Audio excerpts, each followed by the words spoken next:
Another company I wanted to talk about today, Lou, is Gladstone Land. We mentioned them briefly last week on the podcast with Matt DeLallo. That's ticker is Land. Pretty easy to follow. What can you tell us about Gladstone Land?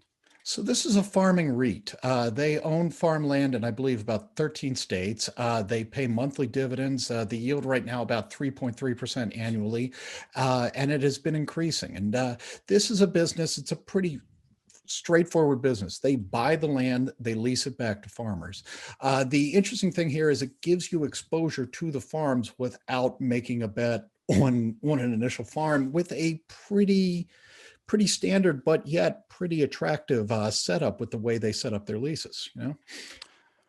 They mostly use triple net leases, which that's just kind of a finance term, but just to explain that in common sense terms for you, it means the person who's leasing the property treats it like they're the owner. So they pay the taxes on it, they pay, the licensing, or whatever, they pay the maintenance, all those sorts of things. So from the perspective of the REIT, Gladstone Land, they lease out the property, they collect their rent payments, and they're not responsible for any of those other kind of expenses that go into maintaining the property. That's distinguishable from another type of lease where the person who owns the property, the lessor, would be the one paying those sorts of expenses. They also have some of their leases are participating, or they get some income from the farm, but primarily they're doing these triple net leases. I think another thing that's interesting when you look at their focus, they talk about they're focused on two primary areas, which is annual fresh produce and permanent crops. So what's that? So annual fresh produce is stuff like fruits and vegetables, tomatoes, things like that, stuff that you plant and harvest every year. And then permanent crops are things like blueberries, nuts, things like that you plant, and then you'll have like a 10-year life once you have that kind of orchard or what have you up and running. They're focusing on these areas, to the detriment of things like wheat and corn and those sorts of grains that are more commodity products. What they say is for those fresh produce, you get both higher rents and lower risk than those commodity crops. So they're focusing on areas where they think there's a little bit lower risk for themselves, and they can generate higher income, but by having that focus. So interesting opportunity to invest in farmland here in the U.S.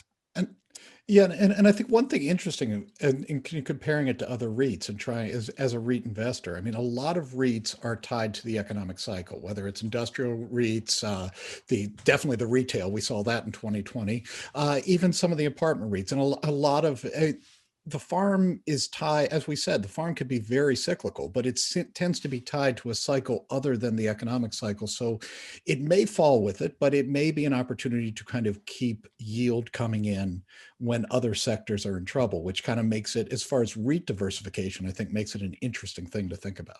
Yeah, especially for someone looking for income, you want something that's non-correlated. Then also they're paying dividends on a monthly basis. So if you're owning, the stock like this, so you can get regular dividend income coming in to support yourself for retirement or what have you, this is the type of company that, it's unlikely you're going to experience volatility that's in line with what goes on in the stock market. Obviously, demand for farmland doesn't fluctuate in the same way that maybe the stock market does on a year-over-year basis. And they're paying you out dividends on a monthly basis, so you can get these kind of steady income coming in. So if you're someone who is an income investor, I think that this is something you could put on your radar as something that can give you kind of steady, dependable income in a way that you can sleep at night relatively comfortably.